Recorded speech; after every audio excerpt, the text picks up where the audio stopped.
Guys അപ്പം ഞാൻ മോസ്റ്റായിട്ട് നമ്മുടെ കോളം ക്ലീൻ ചെയ്തുകൊണ്ടിരിക്കുകയാണ്. അപ്പം നോക്ക്, നമ്മുടെ മിയു ചണ്ണ ഇവിടെ ഇരിപ്പുണ്ട് കേട്ടോ.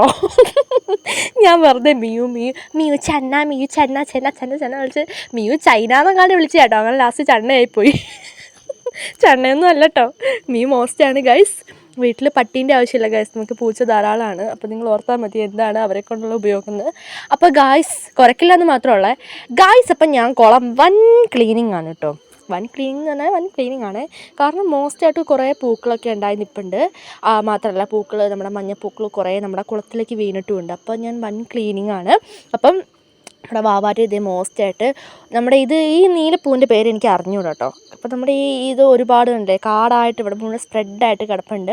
അപ്പം ഇതിനൊരു സീസൺ ഉണ്ട് കേട്ടോ. ഇപ്പോൾ ഇതിൻ്റെ സീസൺ അല്ല, ഇത് ഇടയ്ക്കിടയ്ക്ക് ഇങ്ങനെ പൂവ് ഉണ്ടാവുകയെ നല്ല രസമാണ്. ബ്ലൂ കളർ നമുക്ക് സത്യം പറഞ്ഞാൽ എനിക്ക് കൃഷ്ണൻ്റെ നീല കളർ എന്ന് പറയില്ല, അതേപോലെ എനിക്ക് തോന്നിയിട്ടുണ്ടായിരുന്നു. അങ്ങനത്തെ നമുക്ക് ഭയങ്കര കഴിക്കാനോ അത് കാണുമ്പോൾ ഭയങ്കര സന്തോഷം തോന്നും ആ ബ്ലൂ കളറൊക്കെ കാണുമ്പോഴേ. അപ്പം നമ്മുടെ മോസ്റ്റായിട്ട് ഇതേ ഇഷ്ടംപോലെ ഓരോ കാറ്റടിക്കുമ്പോഴും നമ്മളെ മഞ്ഞപ്പൂക്കൾ ഇങ്ങനെ എന്താ പറയുക നമ്മുടെ വഴിയിലേക്ക് വീണുകൊണ്ടിരിക്കുക. സത്യം പറഞ്ഞാൽ എനിക്ക് പാരിജാതം പോലെ തോന്നി. നമ്മുടെ മുറ്റത്ത് നിൽക്കുന്ന പാരിജാത മരത്തിൽ ഇങ്ങനെയാണ്. സീസൺ സമ്മറിലാണ്. സീസണായി കഴിഞ്ഞ് കഴിഞ്ഞാൽ ഓരോ സമയത്തും കാറ്റടിക്കുമ്പോൾ പിന്നെ പറയണ്ട, ഓരോ സമയത്തും പൂക്കളിങ്ങനെ വീണുകൊണ്ടേയിരിക്കും. മുറ്റത്ത് മുഴുവനും പാരിജാത പൂക്കളും അതിൻ്റെ സ്മെല്ലും. അപ്പോൾ നമ്മുടെ ഈ പൂവിന് നല്ലൊരു മണമുണ്ട് കേട്ടോ. അപ്പോൾ നോക്കുമ്പോഴേ നമ്മുടെ 2 പൂച്ചക്കിട്ടന്മാരതേ ഇവിടെ കിടന്നുറങ്ങുവാണ് കരിയിലേൻ്റെ ഉള്ളിൽ കേട്ടോ. അപ്പം മിയു ഇവിടെ ഉണ്ടായിരുന്നു. അപ്പോൾ ഇവരിവിടെ കളിയൊക്കെ ആയിരുന്നു കേട്ടോ.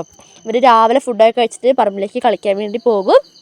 അപ്പോൾ ഇവരിവിടെ ഇരിക്കുമായിരുന്നു കേട്ടോ. അപ്പോൾ വാവാറ്റ് ഇവർ വിളിക്കുന്നൊക്കെ ഉണ്ട്. ഇവിടുത്തെ വായൊക്കെ പൊളിക്കുന്നുണ്ട് കേട്ടോ. അപ്പോൾ ഒരു പ്രശ്നം എന്നാന്ന് ചോദിച്ചിട്ടുണ്ടെങ്കിൽ മിയു ഇവരെ കൂട്ടിക്കൊണ്ട് റോട്ടിലേക്ക് പോകുന്നേ. അത് നമുക്ക് ഭയങ്കര ഭയമാണ്. എന്താണെന്ന് ചോദിച്ചിട്ടുണ്ടെങ്കിൽ വണ്ടിയൊക്കെ വരുന്നതല്ലേ, ആക്സിഡൻ്റൊക്കെ പറ്റിയിട്ടുണ്ടായിരുന്നു. നമ്മുടെ പൂച്ചയ്ക്കല്ല, അയൽവക്കത്തൊരു വീട്ടിലെ പൂച്ചയ്ക്കായിരുന്നു കേട്ടോ. പൂച്ച ഇങ്ങനെ റോട്ടിൽ വന്നിരുന്നിട്ട് ഒരു ഓട്ടോ തട്ടി അത് മരിച്ചിട്ടുണ്ടായിരുന്നു. ദൈവമേ, ഞാനതൊന്നും ഇപ്പോൾ പറയുന്നില്ല, ഓർക്കുന്നില്ല. അതുകൊണ്ട് തന്നെ റോട്ടിലേക്ക് പോകുമ്പോൾ നിങ്ങളുടെ പൂച്ചകളായാലും നിങ്ങൾ കണ്ടിട്ടുണ്ടെങ്കിൽ ഒന്ന് ഓടിച്ച് വിടണം കേട്ടോ. അത് ഭയങ്കര അപകടമാണ്. അപ്പം മിയു കൂട്ടിക്കൊണ്ട് പോകും. ഞങ്ങൾ മിയുവിനെ ഓടിക്കും. കണ്ടില്ലേ, മിയു പോകുന്നുണ്ടോ? കുഞ്ഞുങ്ങളെ ഉറങ്ങേന്ന് വിളിച്ചുകൊണ്ട് എന്താക്കും പോകും. കുഞ്ഞുങ്ങളാണെങ്കിൽ അമ്മ എന്തോ കഴിക്കാൻ കൊണ്ടുവന്നതാന്ന് ഓർത്തിട്ട് ഏതമ്മ വിളിച്ചാലും ഏത് കുട്ടികളായാലും ഇറങ്ങിപ്പോവില്ലേ. കാരണം അമ്മ മോസ്റ്റല്ലേ. മിയു ഇതേ വിളിക്കാൻ വേണ്ടി പോയിരുന്നു.